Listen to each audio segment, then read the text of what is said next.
I just saw 99 Homes. 99 Homes stars Andrew Garfield, Michael Shannon, and Laura Dern. And basically, Michael Shannon plays a real estate banker who evicts houses and things like that. And he evicts Andrew Garfield's home. And obviously, Andrew Garfield's a little down on his luck after that. So he's got to find some work, got to find, a way to get back on his feet.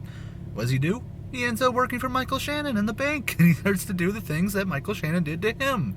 He starts to evict houses and starts to become an asshole and working with the bank. So, I don't know what to say about this movie. I don't know. It's good, but it's not great.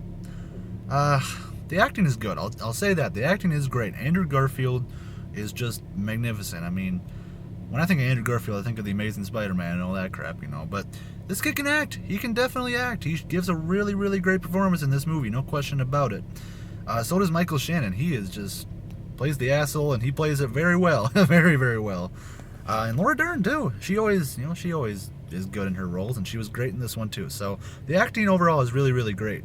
Also, the writing, I thought the script was really, really good. I thought that was very solid. Definitely positive for this movie. The story itself, I think, kind of is where the movie lacks a little bit. I will say this. The story is compelling, and it is intriguing.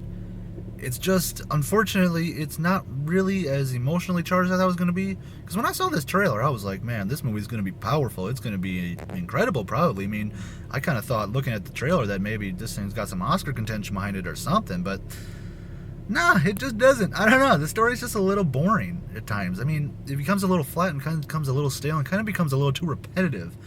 It's kind of the same thing over and over, It's just not as emotionally charged as I thought it was going to be, and that's kind of a bummer, because I thought, really, this film was going to be something that I walked out of the theater going, wow, holy crap, that was incredible, And it just wasn't.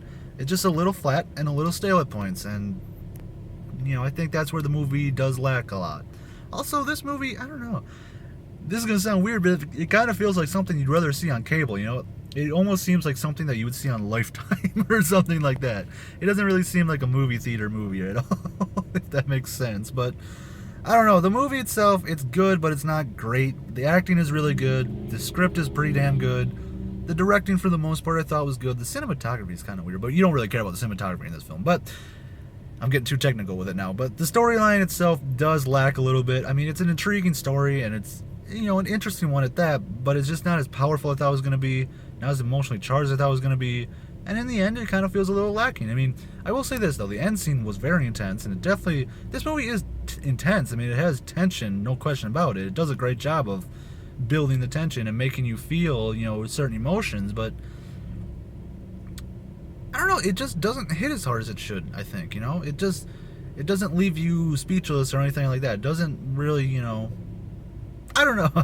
It's kind of hard to say without you seeing the film, but it's just not as emotionally charged, not as powerful as I thought it was going to be, and in the end, it's kind of a letdown of a film for me. But the end scene, I will say, like I said, was very intense. Definitely on the edge of my seat.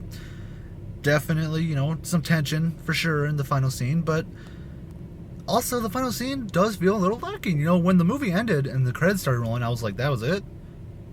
Oh, okay, I guess, whatever. I guess that's the end, So I don't know.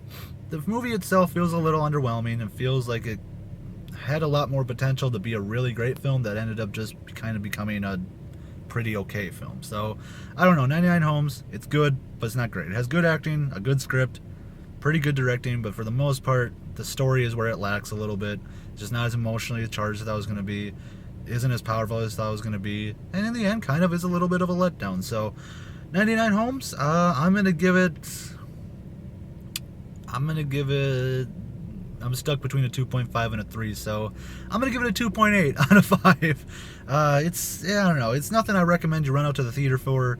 If you catch this on cable, sure, watch it then, but don't run out to the theater. Don't spend your money for it. It's just, I don't know. It's just okay, in my opinion. So, there you go. 99 Homes gets a 2.8 out of 5. Alright, thanks for watching. I'll see you for the next one, which will surely be Bridge of Spies. It should be, anyway. If it's not that, it's going to be Crimson Peak, but it should be Bridge of Spies. So, until then, I don't really recommend you run out to see 99 Homes. Go see The Martian if you haven't seen that yet. Or go see Sicario if you haven't seen that. Go see The Walk if you haven't seen that. There's good film. There's a lot better films than this in theaters right now is what I'm saying. So, alright, there you go. 99 Homes gets a 2.8 out of 5. Alright, thanks for watching, guys.